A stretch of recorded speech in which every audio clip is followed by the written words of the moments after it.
Nous revenons sur cette rencontre du président du Faso avec les Burkinabés vivant au Niger. Il était sur place il est sur place dans le cadre du premier sommet de l'AES. Nous repartons avec Sékou Zongo.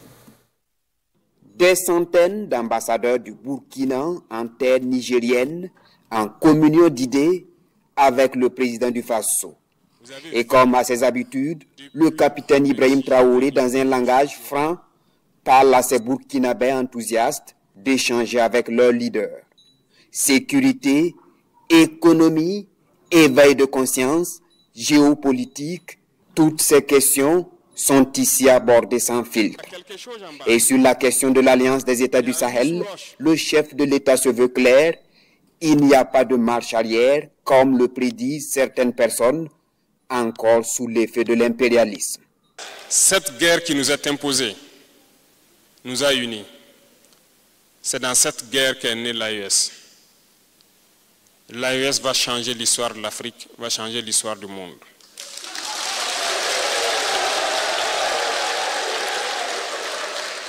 Vous ici, vous êtes les témoins privilégiés de tout le mal que ces gens font à nos populations. Vous avez vécu depuis le 26 juillet dernier jusqu'à aujourd'hui les souffrances qui ont été infligées au peuple nigérien en particulier, à tous les peuples de l'AES, à travers des sanctions inhumaines. Mais ça nous a soudés encore plus et ça nous a permis de comprendre pourquoi nous devons lutter.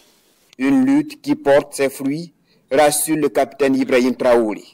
Mieux, le Burkina Faso est aujourd'hui engagé dans une lutte implacable pour sa souveraineté.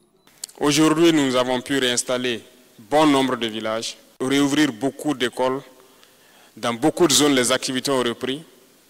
Et il n'y a pas cette zone où nos forces ne peuvent pas mettre pied quand ils veulent y aller. Mais malgré cela, vous entendez des narratifs chez ceux-là qu'on appelle donc les impérialistes ou leurs valets locaux qui sont avec nous. Dieu merci aujourd'hui, personne ne peut nous empêcher d'aller nous équiper où nous voulons.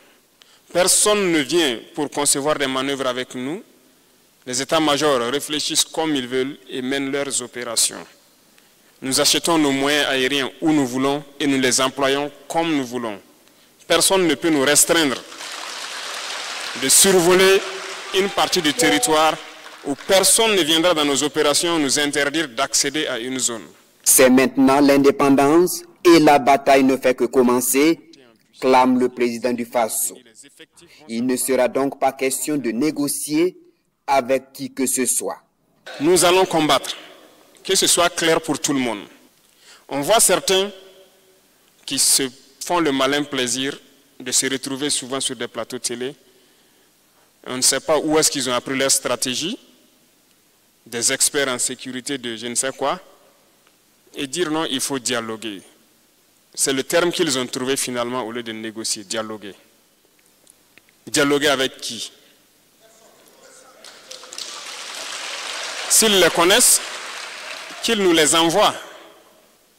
À ce que je sache, nous avons ouvert la porte en créant donc le centre d'appel.